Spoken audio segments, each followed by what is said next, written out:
देखिए, पटना में एफआईआर दर्ज इसलिए की गई कि part of cause of action Patna में भी था।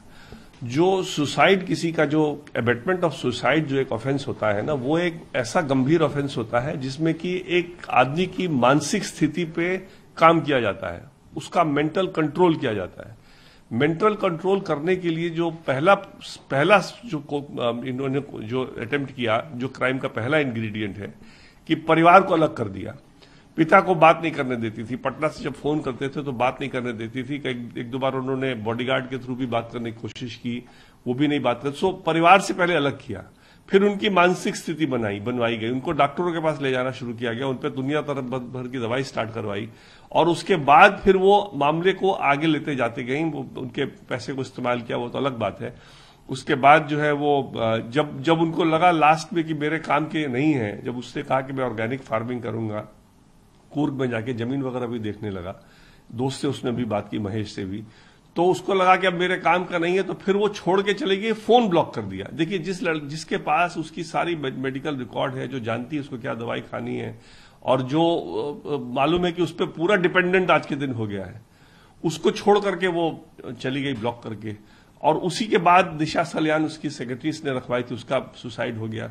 तो कई चीज से बहुत एंग्जाइटी उसकी बढ़ती चली गई, और जो बढ़ती चली गई वो अल्टीमेटली सुसाइड पे उसका अंजाम मिला, और उसके लिए क्लियरली रिया चक्रवर्ती जिम्मेदार है। लेकिन एफआईआर में कई गंभीर आरोप लगाए गए हैं, जैसे ये कहा गया है कि उनके अकाउंट में इतने पैसे थे, अकाउंट से पैसा निकाला गया, उनके क्रेडिट कार्ड, डेबिट कार्ड, इन सब चीजों को लिया गया, फिर उनको छोड़ दिया गया, फिर वो केरल जाना चाहते थे। ये सब गंभीर आरोप लगाने के बीच में जो घटनाक्रम हुआ और अभी 1.5 महीने का समय लगा, इस पर भी सवाल उठ रहे हैं। देखिए, 1.5 महीने का सवाल 2 रीजन से लगा। एक तो कि फैमिली शोक में था, दूसरी बात की मुंबई पुलिस एफआईआर दर्ज नहीं कर रहा था, आज तक एफआईआर दर्ज नहीं हुआ, पहला एफआईआर यही है।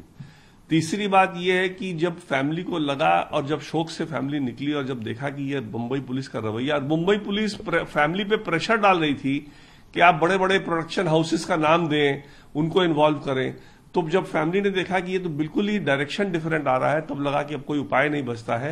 और चूंकि पटना में कॉज ऑफ एक्शन था, पटना में उसके पिता रहते हैं, प्लस कॉज ऑफ एक्शन था, इसलिए डिसाइड हुआ कि हम लोगों ने किया। इन सबके बीच सीबीआई जांच की लगातार मांग उठ रही थी, परिवार की तरफ से भी कई राजनेताओं ने मांग किया कि इस घटनाक्रम की सीबीआई जांच हो, और इन सबके बीच मुंबई पुलिस जो कार्रवाई कर रही थी या जो पूछताछ कर रही थी, वो नेपोटिज्म के एंगल से कर रही थी। तो क्या दोनों दो मामले हैं?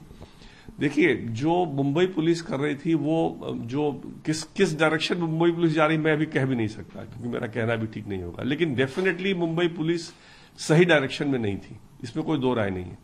और पटना में भी जब हम गए एफआईआर दर्ज कराने के लिए, तो पुलिस को प्रॉब्लम था एफआईआर दर्ज करने में।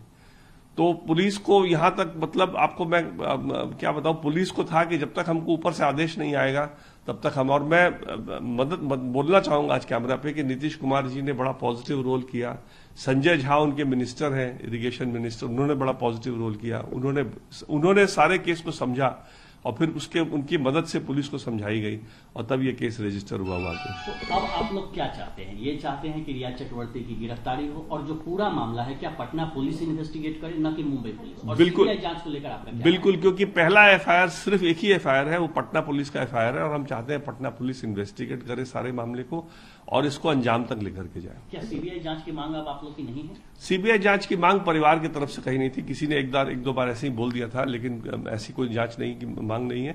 अगर कभी पटना पुलिस, अगर हम लोग को कभी लगेगा आगे जाकर के कि ये सक्षम नहीं है, तो फिर सीबीआई पे जाने की बात होगी, शायद वो सरकार ही भेज दे, लेकिन हमारे तरफ से तो नहीं है।